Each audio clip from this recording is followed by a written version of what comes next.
So you decided to come to the UK and you decided to come to London. I'm going to give you the best advice and the tips to move and maneuver and function and have a great time in London. One of the first things that I recommend you do if you do plan to explore London and what it has to offer is getting yourself a visitor's Oyster card, okay? You will get discounts on your travel and it unlocks other various perks as well. And you could access this by going on the Transport for London website. You fill out the form, you let them know when you're going to be coming over to London, and they will send it to your house so you'll never have to line up or wait for your Oyster card.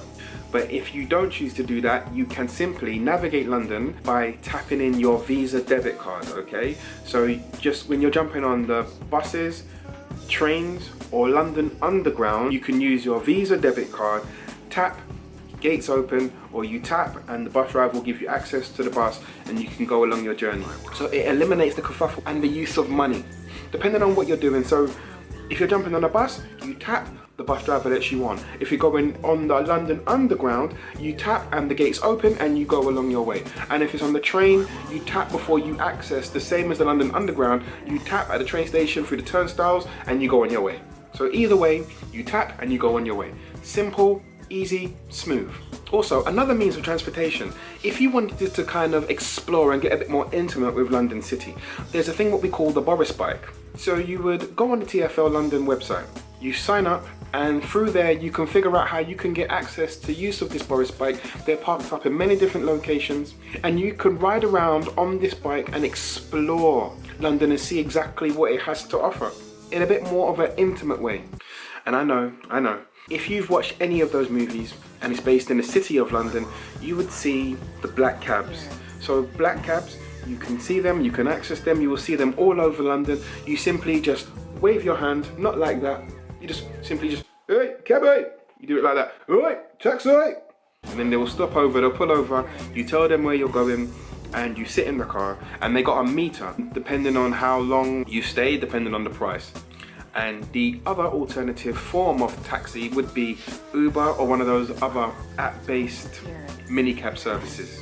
So let me just talk a little bit more about each means of transportation. In London, we got a tube system, and it's an extensive network where you can literally travel from one side of London to the other side of London underground, even though 55% of London Underground is actually not even underground, but whatever. And there's 11 different lines. There's the Bakerloo line, the Central line, District line, Circle line, Bakerloo line, Hammersmith and City line, Jubilee line, Metropolitan line, Victoria line, Piccadilly line, and Northern line. I think that's one of them. I think that's one of them.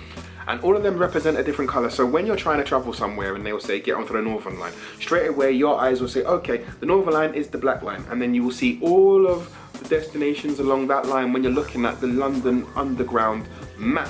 Yeah, if you look at the London Underground map and you kind of, listen, the map, it looks crazy, okay? But once you kind of understand it, it looks simple enough, to be fair. So what I will say is, depending on where you're going and where you want to go and when you want to go, please plan your journey ahead, okay? Please plan your journey ahead. Now, buses.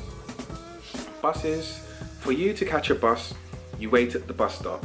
But you don't want to wait at any bus stop because not every bus goes everywhere. So first of all, you need to figure out exactly what bus stop and also what direction you want to go, okay? So once you know where you're going or the direction that you're going, you wait at that bus stop, you wait for the bus. Now the buses, depending on where you are at, they vary from time to time. A lot of the buses are quite up to date, and then they got a display on how long it's going to take for your bus to come.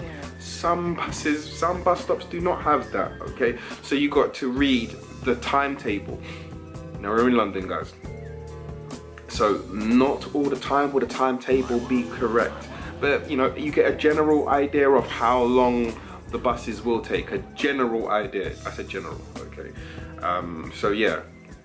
So once you see your bus coming, it won't stop really unless you flag it down. So you just raise your hand, you just raise your hand. The bus driver will slow down, you walk onto the bus. Some drivers, they will ask where you're going, some you just tap.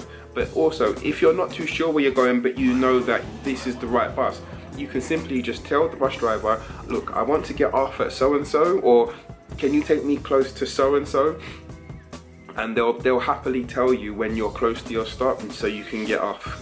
As you approach the window, you speak to them, you tap your Oyster card, you walk in, you sit down, and you're on your travels. London Overground is very, very similar to Underground.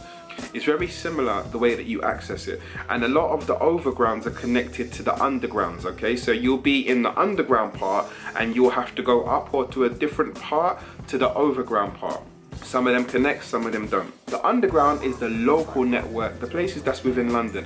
The overground, they work within London with the local London networks, but also they branch out to the rest of the UK and the surrounding counties. It doesn't mean that you couldn't catch an overground somewhere within the local London network, okay? I know it's confusing, but it just depends on where you want to go. Some underground stations won't take you as close to your destination as the overground station, so you might change from an underground station to an overground station, vice versa, but it all depends on where you're going. So the black cabs.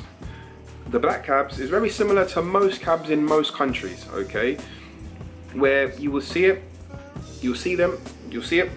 They normally have a light to say whether they're working, whether they're in service or not. Once you see that their light is on and they're ready to work, you flag them down, you tell the cabbie where do you want to go, and he'll take you there. And then listen, if it's an emergency or it's really, really late and you're struggling to get home, or you don't really fancy using the means of public transportation, then you could get an Uber or those other app-based travel services. And I guess that's self-explanatory. Most people do know how to use Ubers. If you found this video helpful, please let me know. Leave a comment down below. If you've just come back from London, tell me about your time. Tell me how you come to grips and how you found traveling and navigating around London. If you would like more tips, please hit the subscribe button. Please hit the like button. Anyway, I'm signing off. This is Ricardo Edwards from Pretty Slick Travel Tips.